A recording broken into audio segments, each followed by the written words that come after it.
Qual é? Copa do Mundo, né? Hoje é o segundo dia de torneio e tem abertura de jogos nos Estados Unidos, também no Canadá. Tem mais 4 seleções se enfrentando. Amanhã tem Brasil. Então a gente vai falar com o repórter José Augusto Limão para trazer informações de como é que tá esse segundo dia e principalmente como é que tá a seleção brasileira. Limão, muito boa tarde. Boa tarde, Rafa. Boa tarde a todos que estão nos assistindo. Depois de um primeiro dia de jogos com bastante disputa, bastante pegado, os jogadores sentindo essa partida de estreia. A Copa do Mundo começou com o México e a África do Sul, num jogo onde o México foi dominante, mas as expulsões condicionaram um pouco o jogo, com o árbitro brasileiro, o Brasil representando a arbitragem nessa partida de estreia com o Wilton Pereira Sampaio. A partida do brasileiro foi boa, mas foi marcado pelas 3 expulsões, mas que na minha visão foram bem justas. O segundo jogo, à noite, já na madrugada, para a galera que espera 4 anos, jogo de madrugada, todo mundo assistiu também. Um jogaço, Coreia do Sul dominante, 2-1 para cima da Tchequia, que era um choque de culturas, futebol asiático contra o futebol europeu. Acabou que o futebol sul-coreano saiu melhor. E hoje estamos nesse segundo dia dos 40 dias que terão durante todo esse quase 2 meses de Copa. Neste momento, está começando a partida entre a anfitriã Canadá contra a Bósnia. Jogo esse que pretende ser bastante disputado, com as duas equipes num nível semelhante ali de futebol. Nenhuma deve se sobressair, não devemos ver goleadas nesta partida. Com o Canadá, com o apoio da sua torcida em Toronto, torcida essa que fez festa nas suas de Toronto, assim como a torcida da Bósnia. Então, nas arquibancadas, a festa já é garantida. Canadá que vem com um grande desfalque para essa partida. O Afonso Davies, atleta do Bayern de Munique, sentiu, né, durante os treinamentos e desfalque já. Ele participou do aquecimento durante o início da partida, mas não está nem no time titular, nem do banco de reservas, vai tratar para poder voltar nessa segunda rodada. A Bósnia que chega para essa Copa bastante confiante, porque nas eliminatórias para a Copa do Mundo lá na Europa, desbancou a Itália. Nessa partida final, estava perdendo de 1-0 para a Itália e no finalzinho do jogo conseguiu um empate no gol de cabeça e nos pênaltis conseguiu desbancar a tetracampeã mundial.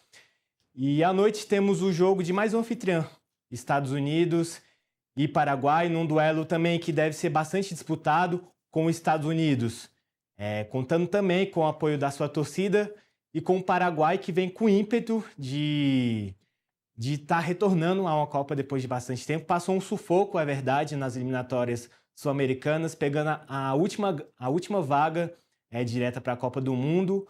E Estados Unidos também não participou das eliminatórias, mas vem numa sequência de amistosos e altos e baixos, tomou uma goleada ali e outra lá, mas vem se recuperando nesses últimos amistosos, então deve ser um jogo bastante disputado. E é isso, Rafa. Essa Copa do Mundo não tem jogo fácil, o favorito pode perder, azarão pode ganhar, e assim a gente vai entrando nesse climinha.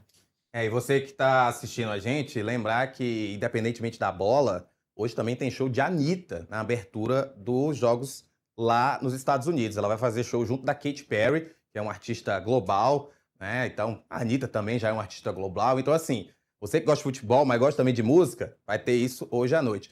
Mas, Limão, a gente tem que falar, claro, também. Mito, antes de falar da seleção, isso é a pergunta que eu tô fazendo a todo mundo que tem conversado comigo aqui sobre futebol. Quantos anos você tinha em 2002? Eu não era nem nascido, Rafa. Tá vendo, né, gente? Mais um que nunca viu o Brasil ganhar uma taça. Então, primeiro você vai responder como torcedor. Aí depois você responde como jornalista. Perfeito. Como torcedor, como é que tá a tua expectativa para essa seleção que vai estrear amanhã a partir das 19 horas contra o Marrocos? Como torcedor, a expectativa não pode ser a melhor, né? Copa do Mundo, o ciclo não foi muito bom, teve 3 treinadores, Ramon Menezes, Dorival e agora o Carlo Ancelotti, mas quando chega perto da Copa, a energia do Hexa surge na gente, então a expectativa é a melhor. Acredito que o Brasil tem time sim, apesar de não estar num momento bom, pode sim brigar com França, Portugal, Espanha, que são consideradas favoritas, e tem time para poder chegar numa final, disputar bem, e Brasil é isso, 5 estrelas no peito, não pode ter medo de ninguém. E agora como jornalista? Agora eu quero uma análise. Fria. Isso, a frieza. Agora chega a frieza. Até porque a gente está na expectativa até de como vai ser o time, né? Não foi escolhido aí. O Ancelotti está fazendo todo esse dificuldade, anunciar quem vai, quem não vai. Apesar da gente já ter ideias aí de quem tá certo, já sabe também quem não vai estar, no caso do Neymar. Então me traz essa análise aí de como tá a seleção nessa véspera de jogo. O Ancelotti, ele, nos últimos amistosos, ele vem testando diversas alternativas no esquema dele, né? Logo quando ele assumiu a seleção, ele insistiu no 4-2-4, com 4 atacantes de velocidade, com Rafinha, Vini Júnior, Matheus Cunha e João Pedro, esse que até não foi convocado. E aí, durante esses amistosos, até essa última convocação pré-Copa do Mundo, acredito que ele sentiu um pouco que tem que preencher esse meio campo, principalmente na partida contra a França, que teve um buraco ali por aquele setor, e até a convocação do Ederson no lugar do lateral Wesley mostra um pouco disso que o Ancelotti tenta corrigir essa rota, porque o lateral Wesley é um lateral de ofício e o Ancelotti convoca um volante, então mostra que ele quer reforçar esse meio campo, e os treinamentos dessa semana mostram. Nossos amigos que estão lá nos Estados Unidos, o Ivan e o Robson, trazem que o goleiro deve ser o Alisson. Ontem, o Alisson deu uma entrevista coletiva lá nos Estados Unidos. Não confirmou se vai ser titular ou não, mas deu a entender. Falou que está bem focado nessa terceira Copa do Mundo. E a linha de zaga também, com a ausência do Wesley. O Danilo, lateral direito do Flamengo, deve ocupar o setor por ali. A zaga deve ser Gabriel Magalhães do Arsenal, junto com Marquinhos, que é atual bicampeão com o Paris Saint-Germain na Europa. Na lateral esquerda deve ser o Alexandro, do Flamengo, formando essa dupla aí na lateral flamenguista, Danilo e Alexandro. E aí o meio campo e o ataque que o Ancelotti ainda está na dúvida de quem que ele vai colocar, se vai ser o 4-3-3, 4-2-4. Mas os treinamentos, acredito que ele vai reforçar esse meio campo com Bruno Guimarães, Casemiro e Paquetá. E o ataque, Vinícius Júnior na esquerda, Rafinha e Matheus Cunha, algo que o Robson trouxe ontem, confirmando esse ataque. Matheus Cunha, Rafinha e Vinícius Júnior. Outro detalhe, e isso também agora é uma visão mais fria que eu queria que você trouxesse também. A gente, obviamente, tem falado muito sobre o posicionamento do Neymar, o fato de ele ter sido convocado, todas as críticas envolvendo essa convocação.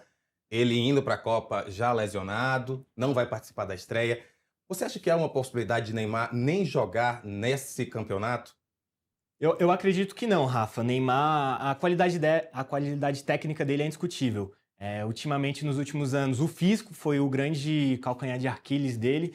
Então, jogar, eu acredito que sim. A partida do Haiti contra o Haiti na próxima sexta-feira pode ser esse jogo para colocar o Neymar ali 20, 30 minutos para ele poder pegar essa confiança de tocar mais na bola, não ter tanto o jogo físico que contra Marrocos o Brasil vai enfrentar esse jogo físico. O jogo contra o Haiti ele pode tocar mais na bola, poder estar no terço final de campo, correr. E como você bem falou, Rafa, essa lesão, além do Neymar perder a estreia, ele está perdendo treinamentos. Eu acho que isso é o ponto principal. Que no Brasil ele já está quase cerca de 2 semanas, todos os jogadores, os 26 jogadores unidos, ali no treinamento, menos o Neymar. Então ele está perdendo esse entrosamento com a equipe, com muitos companheiros que ele nunca jogou junto. Então eu acredito que ele voltando contra o Haiti também vai servir para entrosar, pegar a parte física e principalmente confiança, que eu acho que um craque do quilate do Neymar precisa de confiança para quando tiver um jogo difícil. Eu acredito que ele não vai ser titular em nenhum jogo da Copa, mas se o Brasil tiver na dificuldade, tiver uma prorrogação, como teve com a Croácia, ele vai entrar em campo, vai ser aquele cara para dar o passe final para tentar decidir uma partida. Então, o Neymar confiante, tentando recuperar essa parte física, vai ser importante. Eu acredito que ele jogue sim, mas com bem menos minutagem do que ele teve em outras Copas. Só para a gente finalizar, eu queria também que você pudesse trazer uma análise de quem você acha que são as seleções, 1, 2, 3, quem você acha que são as principais que podem aí fazer a diferença, que tem mais chance de chegar a uma final e eventualmente se tornarem campeões do mundo? A França, com o Mbappé, Olise, Dembélé, que é o atual campeão do mundo, para mim é a grande favorita, assim, de elenco, de como que joga a equipe.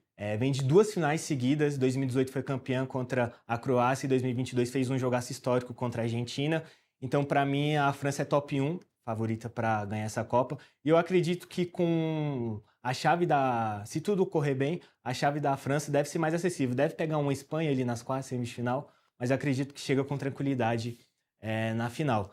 Outro time também que eu acredito que vem forte é Portugal, com o craque Cristiano Ronaldo já mais experiente, mas o time de Portugal muito mais forte do que o Cristiano pegou em outras Copas, com Vitinha do PSG, João Neves do PSG, Bernardo do Manchester United, vem com um elenco muito forte também para poder, quem sabe, dar essa Copa do Mundo que é tão sonhada para o Cristiano Ronaldo e para Portugal que nunca ganhou essa competição.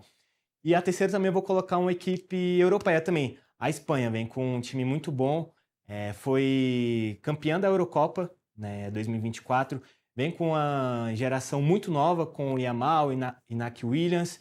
Então, assim, é uma base jovem, mas que não tem medo de jogar. Eu acho que na Copa do Mundo não vai ser diferente e eu boto essas 3 seleções. Eu disse que era a última, mas é porque você falando me veio aqui um questionamento também, só para a gente já deixar aí um gostinho na boca das pessoas. Quais vocês acham, então, dentro desses primeiros jogos nesse início de Copa, quais são os jogos que você acha que vão ser mais interessantes? Eu acho que o do Brasil e Marrocos. Brasil 6º colocado no ranking da FIFA, Marrocos 7º colocado. Eu acredito que deve ser o jogo mais equilibrado dessa primeira rodada. Espanha, França, Portugal pegam jogos mais acessíveis, então acredito que as seleções devem até golear os seus adversários. A gente tem jogos mais disputados, mais do segundo escalão ali. Do nível de México, África do Sul, dessas seleções que deve ser um jogo disputado, mas não é um jogo que brilha o olhar do telespectador. Então, acredito que Marrocos e Brasil deve ser o grande jogo dessa primeira rodada. O jogo disputado não vai ser jogo fácil para o Brasil. Um empate não deve ser olhado com maus olhos. Então, assim, o público que não está acompanhado a acompanhar a seleção marroquina ou seleções que não estão no grande palco ali da Europa, preciso ficar de olho aberto, porque seleções asiáticas, africanas estão engrossando o caldo. Então, assim, vai ser jogo duro toda a rodada.